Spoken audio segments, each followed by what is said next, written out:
And we are live. Welcome, everybody. Welcome. Let me pull up this chat real quick. Bear with me. Bear with me. Let me see here. Hold, please. Okay. I'm getting the chat pulled up.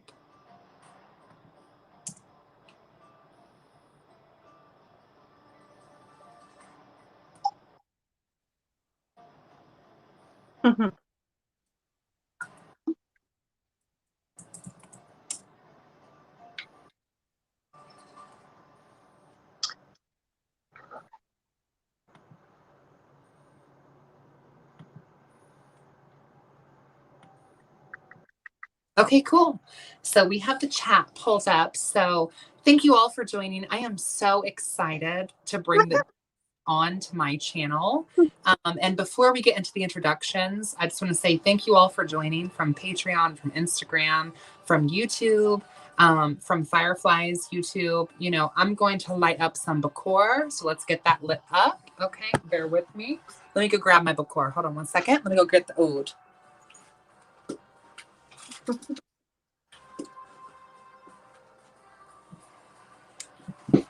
So tonight I'm going to be burning this Nabil. It's the black oud that I was burning from last night, actually. It's a little bit androgynous. It has like some floral, traditionally feminine notes, but it also has some, I would say, almost like leather, like tobacco kind of masculine notes as well. Let me go grab the fire. I forgot to bring that apparently.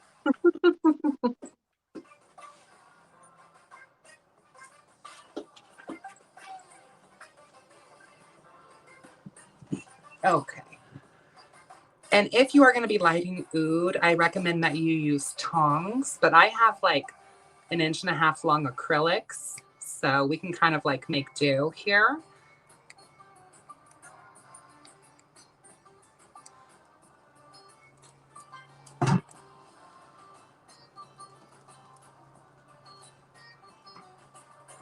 Okay. And this is the oud Nabil that I'm using. So we're going to put some of that here on top of the Bakor. Is it a resin? Yeah, Bakor. This is the Bakor, and then the oud is this. And it's like basically fragrance over tree bark. If you've never used it, I highly, highly, highly recommend. It's like 50 times more fragrant than incense. We'll have to do a resin trade. I would love that. I need some of that.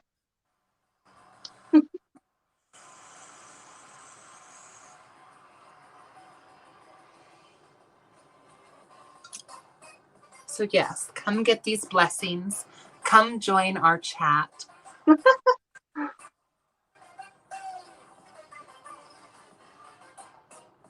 Loving your music. It's so soothing but happy, man. Like, it makes me want to work. So without any further ado, my special honored reverend guest, please introduce yourself. Hi, I'm Baby Firefly, the Taxidermy Witch. Some people call me Jen, and that's me. And you guys, Jen has like literally the coolest channel. I've been following Jen for a while, actually. Which I just found out.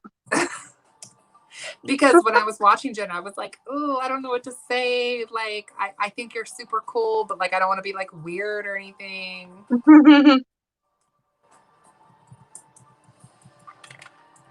So how would you kind of define your YouTube channel for folks watching right now? Like, what sort of content do you create? Weird is good in my book. Like, the weirder the better. The more intuitive the better. But my channel is for me. I make it for me, to keep me happy, to get what I feel from spirit and my higher self out that I need to say. So you'll see me do videos in full makeup and a beautiful dress and heels, or you'll see me do videos when I wake up with one eyebrow on and one eyebrow off when I have to say something. So you get a lot from my channel. I do horror review, like I'm really into horror. I do horror reviews. We talk about Black Mirror and, you know, the C word, which I guess is runspiracy around here. And so like we just talk about whatever. We talk about addiction magic a lot because I've been through it and back again, and that's really what's helped me in magic and alchemy the most is my help with Mm-hmm. addiction magic. All branches, root work, hoodoo, conjure, but just like really embracing that whole Scott Cunningham vibe. I work the right and the left hand paths, and I'm really excited to be with you because I meet very few witches on my channel that are in the left hand path. So here we are, and I'm really excited. Yay, I'm so excited too. Like, and you guys, I have been talking to baby Firefly for at least the past couple days, trying to get baby Firefly on the channel. And, you know, we talked a little bit off air. And so I'm excited to talk about some of the stuff that we talked about off air on air. Because Great. I feel like, you know, you are so real, so raw, so authentic, and you bring so much to the table. And I want everyone who's watching to really see that side of you, you know? Great. So how would you define your label when it comes to religion? Let's start there. If you had to subscribe to a specific religion, if any, you know, would you Right. call? I love this question.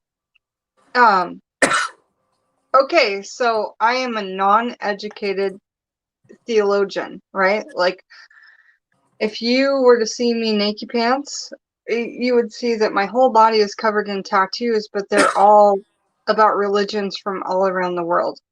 Um, and so if I were to talk about religion, I would say that it's something that A, resides in you, and as soon as you have self-realization, I'm a big part of self-realization.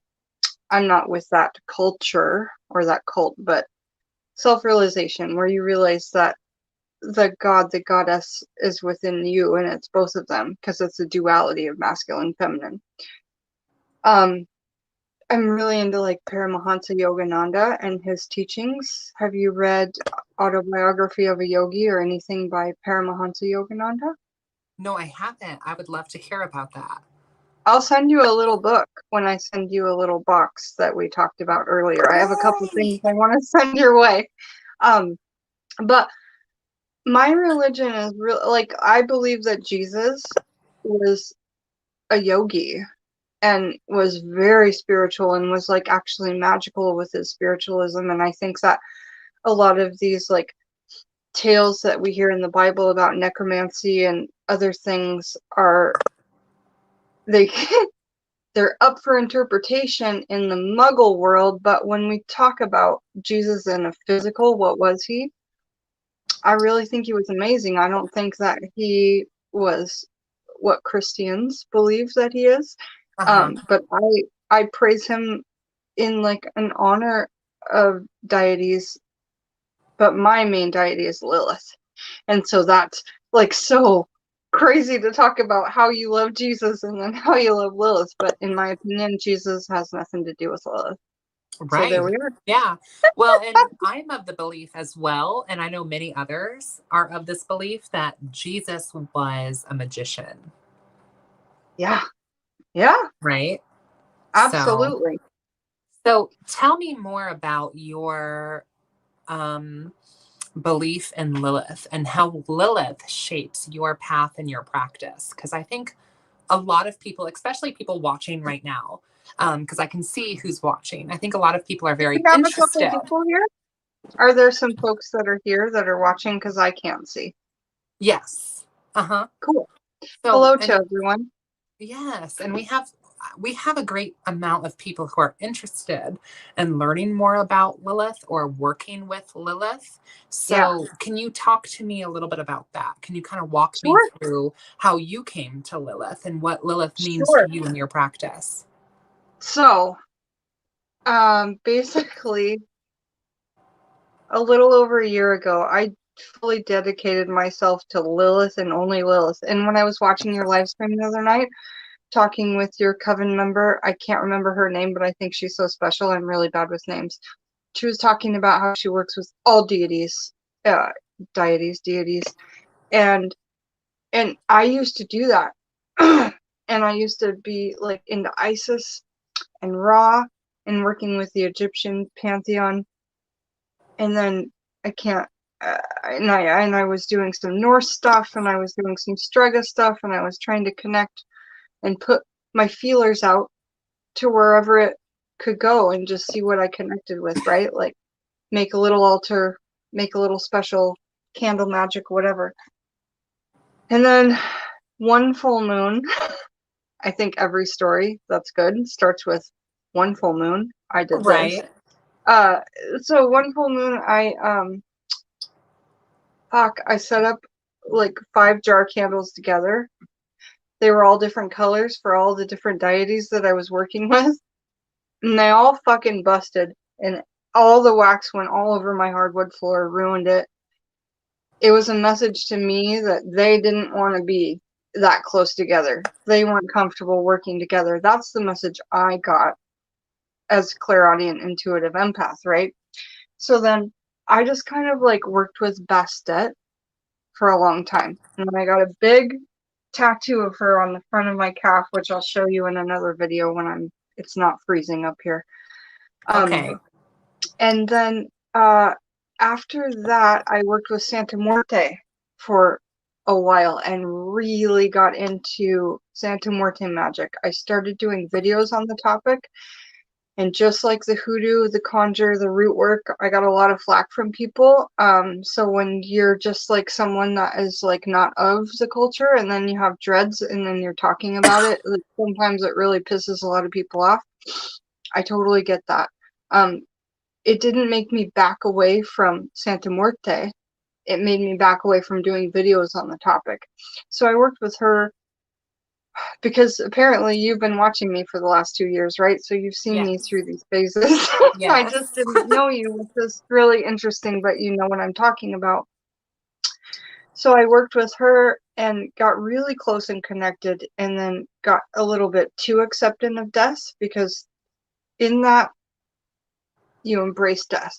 You embrace life being this beautiful journey, and as soon as death comes, or at least that's what it was to me, okay? And so then I got a little bit like too in my melancholia, and it got too deep, and then Lilith showed up to me. People started talking to me about her. I wanted to dye my hair red and change everything in my, like, paint my room red. It was just like this whole, like, all of a sudden aspect of how I wanted to change my life. And this was last year, late October, early November. I was doing this whole glam up, as you might call it, with my life, myself, everything. I was, not to be too morbid, I was on the brink of suicide. I was deciding which car I could drive into a bank and make it the cheapest for my mother. And I'm not trying to be morbid, but that's where I No, was. but I appreciate you talking about this and sharing that with us. Yeah, and I was just at a really bad point, and then I decided, no, like, change everything, change the way that you think about everything. And it took a good 6 months, but at that point, when I started changing everything, I dedicated myself to Lilith in an intuitive ritual. And I think that was really important to me.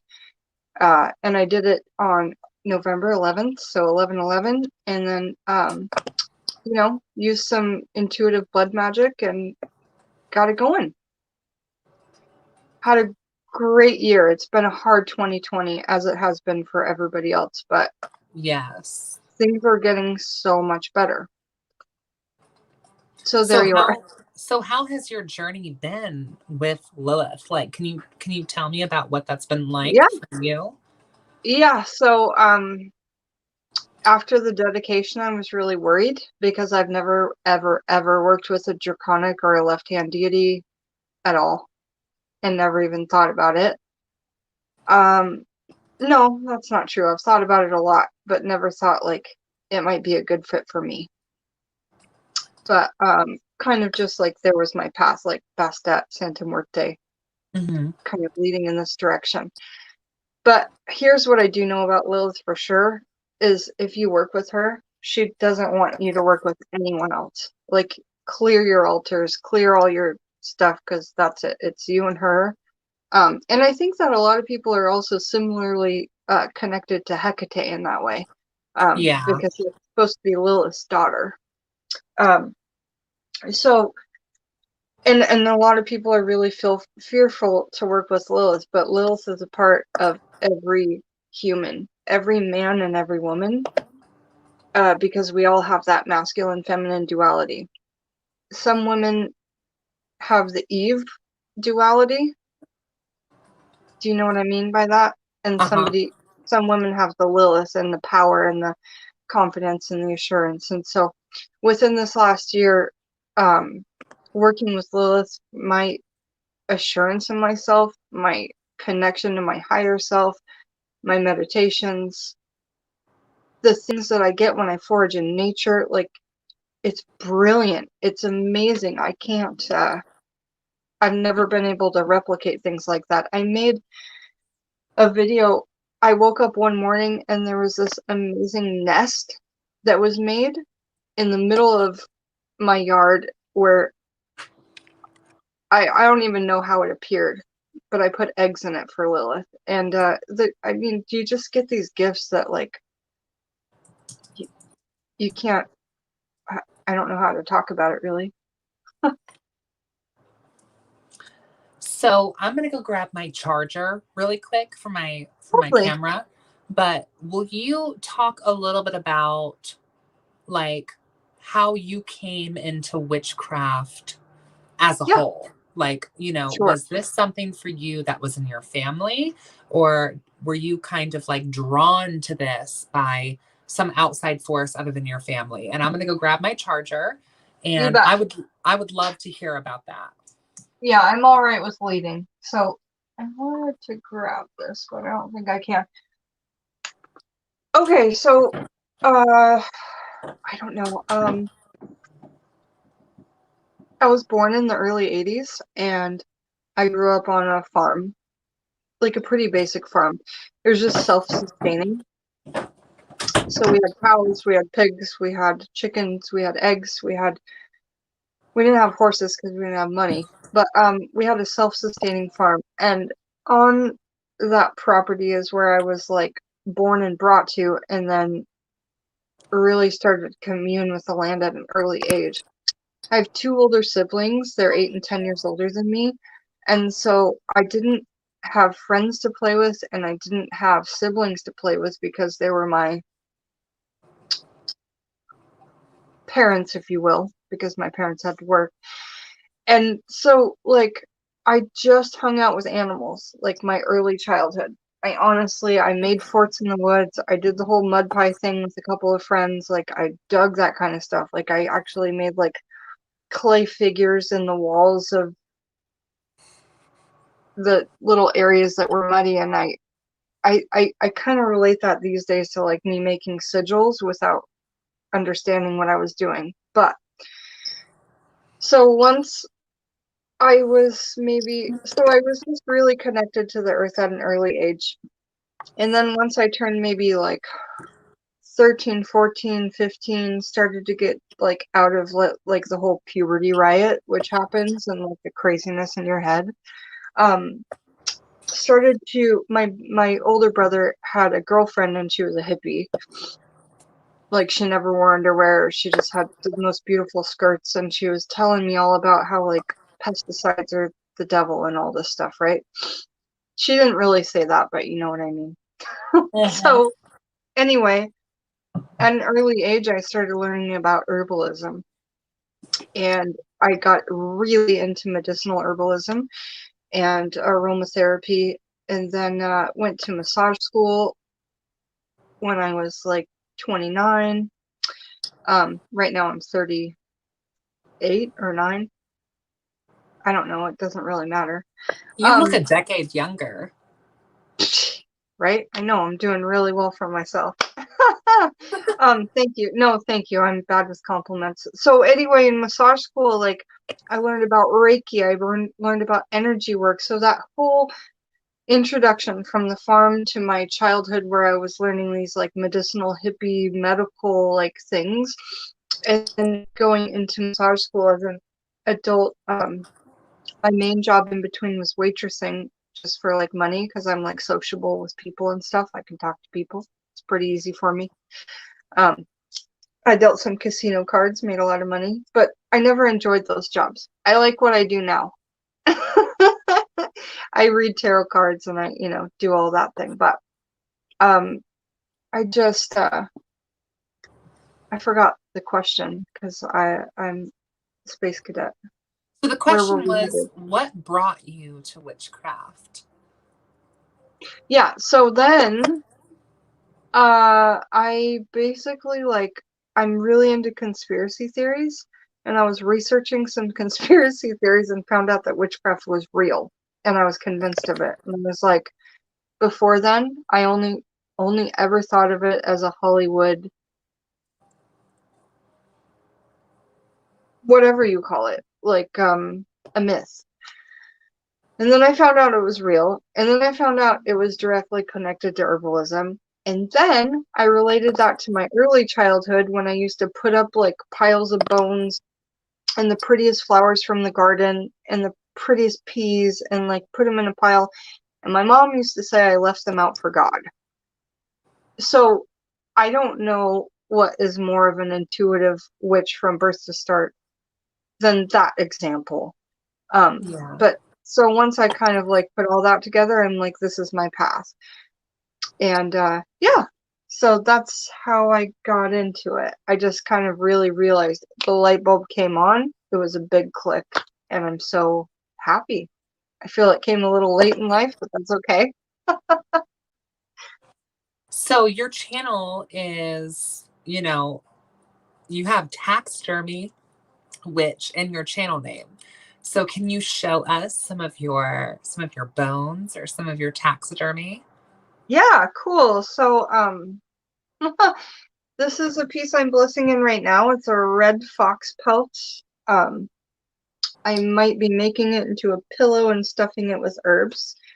I find all of my bones and all of my pelts, they either come from family that hunts for animals, and we clear the bones and then I put them into the shop, which is amazing because we know where they're coming from. We know that they were made for food. We know that they weren't hunted or harvested.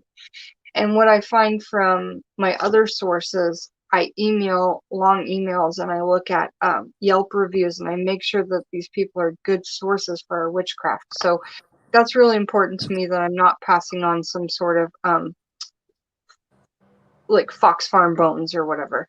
But right now I'm blessing in this beautiful fox pelt. And I have so many things I can show you guys. My whole studio is kind of Yes, full. please show us. Full of Please show different us. bones. I just recently got this cow skull from my uncle, and it's pretty magnificent. Whoa, that is huge. If you can see how large I am, and then how large that cow skull is, it's pretty magnificent. That And is huge. as a young child, cow was my very favorite. Like, that actually is like a huge thing that got me into magic, was probably just the cow animal spirit, because when I didn't have anybody to talk to and there wasn't enough sticks that fell down to build a fort in the woods, I would just literally put my arm over my cow, which is huge, and think of like a 4-year-old girl, and just put my head next to it and like look into its face and just read its eyes and then just empathize and feel and grow. So, without being too mushy or whatever. I take all kinds of things. So I have this cool rattlesnake staff that I made recently. Everything I make, it doesn't have super glue. It's kind of Blair Witchy, I guess you could call it. I have a gigantic cougar back there.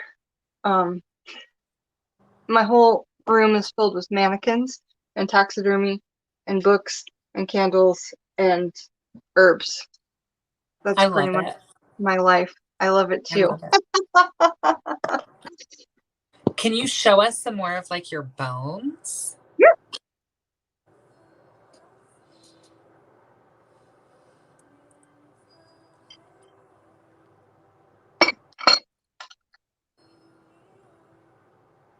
So my big bones, like my giant spinal vertebrae and stuff, are downstairs.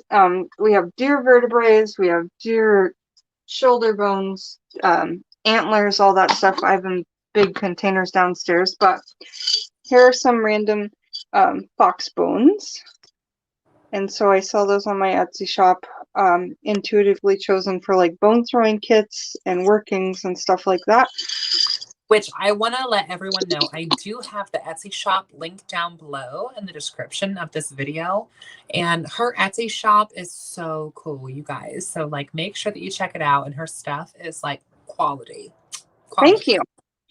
I have to say too, a lot of what I do, since there's not a ton listed on the shop, a lot of what I do is build custom boxes for people based Yes. on their exact budget and needs. Because Yeah, and that's what I've always liked about what you do is that you do almost everything custom. Like a lot of right, your we'll stuff figure is it like out. very, a lot of your stuff is very one of a kind. Like when you purchase something, I you like to know that keep you're it getting that way. something custom. You're getting Yeah, something intuitive. You're not and getting when it's something well, like manufactured. and it wasn't boxed ahead of time before I knew it was your order. Like I made it for you. So I think that that's a Yes. bit precious about it. So we have just random chunks of like jawbones for communication. This is some deer jawbone. We might harvest some teeth out of here. Sorry, that camera is really throwing me off. Raccoon tails. Raccoon tails that you could make into Oh, some sort of like crown, or I don't know what people do with tails, all kinds of things these days. I So love that. I have a bunch of those. Sorry, I'm a child, so I laugh at everything. Um, oh, you'll like this.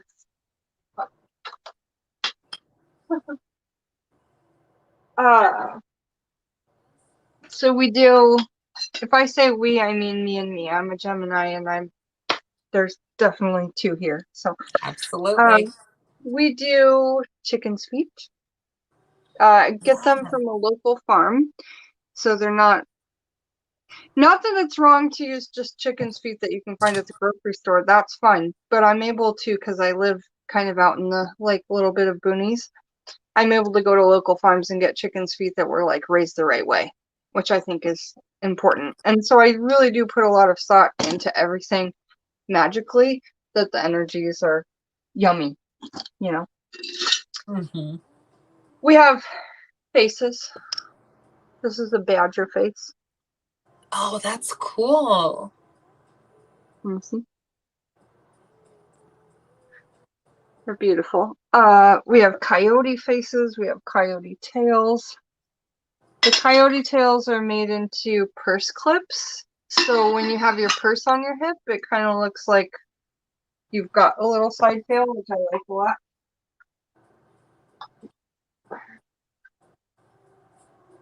Yeah, so I don't know where the rest of them are. We have turtle bones, claws, all kinds of stuff that we can make jewelry, whatever from. Um, Feathers, just so many bones. So what got you into working with organic matter, such as bones or fur or feathers? Like, what got you into this? A good question. When I was a little girl, because I have memories from even when I was 3 and 4 years old, like my childhood is a better memory to me than yesterday, which, whatever, I think we all get at that point when we're awakening and enlightening and getting better. So when I was a little girl, my uncle who now I get all these bones from, he had taxidermy all over his house, and it freaked me out. And whenever we were there, I never used to like to go there because I'd wake up and there'd be this like lion in front of my face, or like a bear head or something. Like he's just trophied all the things he hunted. And he should. That's something to be proud of if you're eating that meat and you're sufficing your family with that, right? So at first it was a big turnoff. I didn't like it. It was scary. But I did like horror movies. I don't really know what happened and at what point it turned, but at some point in my mid-20s, I just started piling up taxidermy. And it's not mannequins, taxidermy, and plants. Like I just surround myself with that. So, was that your question? Yeah. Does that Yeah. answer your No. question? Okay. So how do you use some of these Oh, yeah. materials in your craft, like the badger mask, or the raccoon bones, or I think you said that you had some turtle or tortoise materials as well. Like, can you kind of Yeah. walk me through and walk the viewers through how someone could use some of these materials aside Yeah. from just collectibles, but how can we kind of invoke this into the craft? Anybody can do this. Great example. Thanksgiving is coming up. Okay. Tomorrow, yeah, You're if gonna, you're in the yeah, you're US. gonna have to remind me of your question again, but I'm gonna go off on a little thing here and answer it. Okay. So Thanksgiving is coming up tomorrow. Let's say you have absolutely no taxidermy and absolutely no money because taxidermy is expensive. It is. It's gorgeous. It's expensive. It's amazing. It takes so much work. A lot goes into it. But tomorrow, you can have a beautiful energy with your family if that happens. You can eat your plate of turkey. You can take one of the bones that was from your plate, clean it, put it in your pocket, take it home, dry it, crush it up. That's an amazing vibration of happiness, family gathering, this like nurturing love. So bone dust is great, and that's something you want to use with cooked bones. But that's just one example of something that everybody could do tomorrow to work Mhm. with taxidermy in a sense, or the next day. And then as far as when I work with like my pieces of taxidermy or my skulls Mhm. or even my little bones, I give them an offering when I meet them. So I usually give them some kind of like beautiful dried flowers or resins or whatever I can afford to give them at the time. And then I light a little tea light candle that I put my symbols on for protection, for love, etc., communication. And then I sit down and I talk to it. So let's just give an example. So because I'm really into animism, so I'm not afraid to say anything out loud. So let's just say that we just met and somebody just gifted this to me.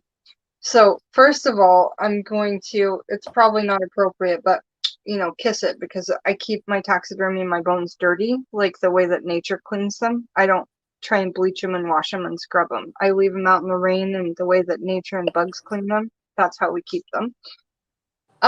And so I would probably like leave this down, leave some big beautiful flowers on the top, and burn a tea light candle, and then just sit and talk to it and tell the spirit of the animal how much I appreciate it.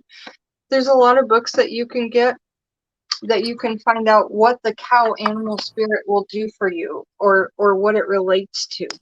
You know, I have pieces of kangaroo taxidermy. I have pieces of like it's amazing to think of all the little bits of spirits that I have in my room, and that can become really hectic and really crazy at the same time. So sometimes you have to not sleep in your studio, but I have to go sleep in my mom's house right down the way and just like get out of here for a bit. But mostly it's a good harmony.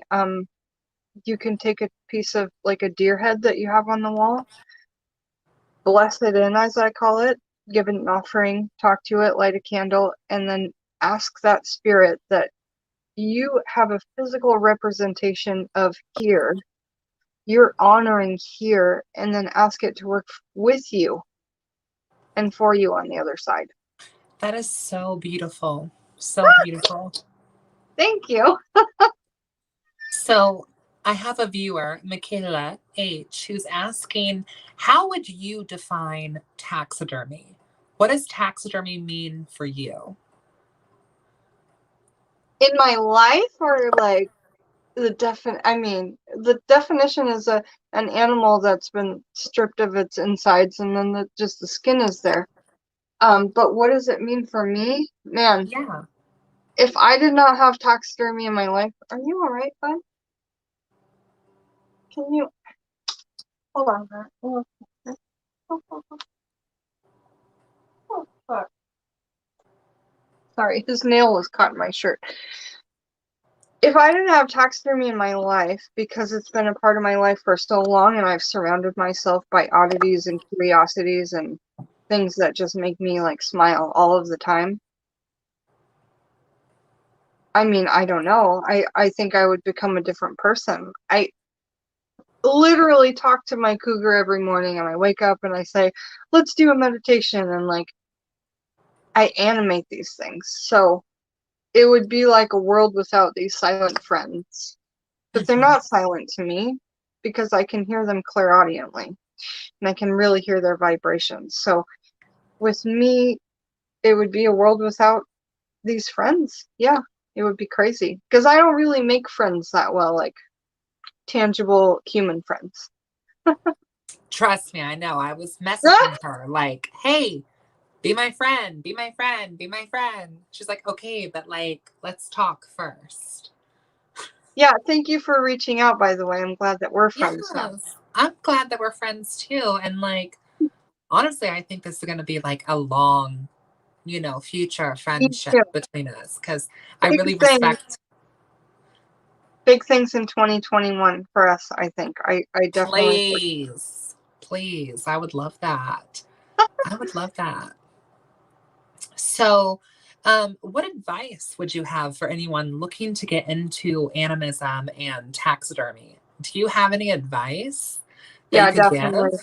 Or Don't. how about people who are looking to find bones out in nature, like You gotta break it wildcrafting? in. We gotta break it into two questions because my mind doesn't work Okay. like that. So the Okay. advice for animists or future animists would be to, if you're afraid to say something out loud, if you're afraid to like if nobody's around, nobody's in your space, but you're afraid to say something out loud, you're gonna have to really get used to it because you have to talk to something that's not physically there. You have to bring it to life. You have to think about these cartoons, animism. What does animate mean? The etymology of the word, correct? So you have to bring it to life. I would watch out for dolls. That's my biggest suggestion is mannequins, okay, but dolls, please beware of. If you want any crazy ass dolls, I've got a few I'm trying to get rid of. But yeah, animism is like, it's so easy as long as you're willing to believe in like belief and what you can envision and what you can visualize. Anything that you can visualize can happen. If you can't visualize it happening, it cannot happen in your world, right? Do you believe that? Mm-hmm.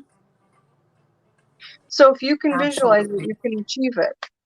So if you can visualize yourself talking to this fox when it was alive, or as it is now, then you can have a really good companiative relationship with it, and your magic can heighten because you're working with a direct connection to the spirit, giving it offerings, giving it love. So I just think it's something that is for open-minded people for sure. Um, it's not going to work for everybody. It's really not, but it can work for everybody.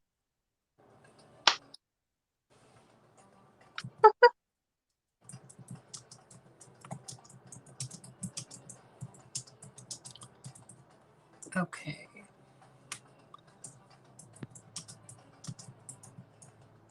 Really good places to find cheap taxidermy are your local buy-sell trade apps. eBay will be more expensive and like that kind of thing, but buy-sell trade apps you can find and you can pick up rather than shipping, because shipping is going to cost so much for that heavy item. But check those out if you've got the like. Can I say the names of the apps that help Yes. me? Okay, like Offer Up and Let Go, and I would stay away from Craigslist because it's like super sketch, but like anything super sketch, just be careful, right? Meet in public places, but those are going to be really good places. Sometimes I can find a full deer mount for like $60, which is insanely cheap. So, do you find any bones like out in nature? Like if you're Yeah. hiking or going out, do you have any tips to help people find? I have a coven mate actually who has found raccoon bones and deer rib cage out while they were hiking. Do you have any tips when you go out and you go hiking? Is there anything to really look for to find naturally deceased animal parts out in the woods? Okay. So I live in the Pacific Northwest up here near Seattle. And most of what I find, like, okay, when I was in Texas, you could go walk along the street and you would find animal parts because there's just so much going on there.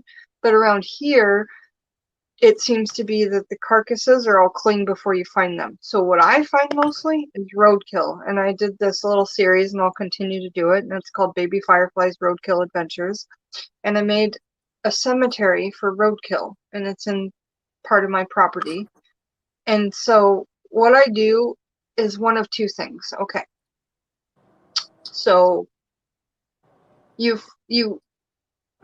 leave an offering, of course. You ask the spirit if it wants to be with you. If it doesn't, leave it, go along.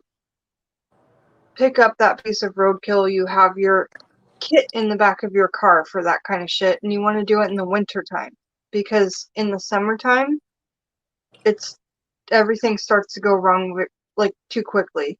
You could still get roadkill in the summertime, but it's just not like the best time, right? So you can come home and you can bury it. If you bury it, you want to bury it 2 feet deep. You can work with the animal spirit that way, just in your like roadkill graveyard, your pet cemetery that you create for yourself, or you can get a tank with bugs that eat all the flesh away. Very dangerous to have in your home, because if they escape, they will find you. Um, or you can get a metal box with holes in it, and you can just put the remains in the box, and bugs will crawl in and out, but no animals will take the bones away. Or you can do a process which I don't recommend, which is like boiling and bleaching, and it makes your whole house smell like death. It really does. And you have to clean up all that stuff, and none of it really went into nature unless you dump it out there. So I think the best process is to put it into that kind of metal box out in nature, let bugs come in and out, and then you're left with the bones, whatever you found. As far as the fur goes, you're going to have to learn some really mild kinds of taxidermy with salt and skinning, and it's really not that hard, but you have to have the stomach for it. If you don't have the stomach for it, it won't work. Maybe wet specimens are more your speed, because you don't have to taxidermy something. Mm-hmm. So I hope that helped and answered your questions. When I start talking, I have no idea where we started, but I hope we're on the right track. And Okay. we are coming to a close here. Believe it or not, we have been on air for a good amount of time. Like, I feel like it goes so quick, when we're It does. together. Like, it goes It so does. quick. And I had a feeling that once we got to talking, it was going to be like we were reconnecting as old friends. Right. So did Very you much. have any I look forward questions? to doing another talk with you soon on your channel. Yeah, I would love to have you back, like maybe next week or the week after if you're free. Did you have any questions for me? Well, I think I asked most of my questions for you before we did this chat because I wanted to get to know you a little bit more. But If you don't, like, it's okay. what do you think are because I can do this on the spot. I'm really creative. like, what are your favorite aspects of, did you call it Arabian conjure? Like, the main aspect of your witchcraft is called that, right? Like, that's where you go to, or no? Yeah, like with sit here. Sit here. I'm gonna spell it out in the chat. It's Sihr. Sit here. You Um, just did a video on that recently, right? I saw it just a couple of videos ago. I'm looking forward to learning about that. yeah, Again, I sit. like Yeah, to it's learn very much about so about. many pantheons. Yeah, sit here is very much about like working with the jinn essentially. So whether it be like the Hanan or the Afrit or the Gulas, it's about working with spirits of smokeless fire. So in the Is West, we often call those like shadow people. okay. Um, Is Algulas, is that Alguls? Ghouls, the things that come when you drink alcohol, is that what you're talking about? Because that's in a Arabic word. Al-Ghouls. yeah. Hmm. Is that what you were talking about? Yeah, and gulas are often found also in cemeteries and graveyards. Okay. Or Gotta also, love if that. you've been drinking, you might come into a gula. Yeah, right. They take over if you, and then they influence you to do other things. And then you're still there, but you detach and Right. you tether from your body and you're Yeah. screaming out. Okay, so let me find out that you know about this out here. I made a whole video about it. It's important. I have a problem with alcohol, but I really try to keep it to a minimum these days. But in my early years, like, man, I would tether myself so far. It's just, I think it was empathy. I think it was everything I was feeling around me was just making me Right. too, like, ah, you know. Well, and so Yeah, many people who are sensitive, who do have gifts, do fall into substance abuse. There's a reason why they call alcohol spirits. absolutely. I'm always talking about that. Yes, right. Spirits. Right. Well, I want to thank Well, everyone for joining. It has been an absolute pleasure and an honor and a privilege, Baby Firefly, to have you on the channel. So thank you again for coming. Thank you, everyone, for joining this live chat and hanging out with us. And thank you all for watching while it's not live. We are going to conclude this live. And Baby Firefly, I can give you a call off air if you're down after the live, yeah, and we can talk off air a little bit more if you're down, you know. yeah, Um, perfection. but yeah, so thank you all for joining, and until next time, guys, blessed be and tush bihu out here. So nice to meet you.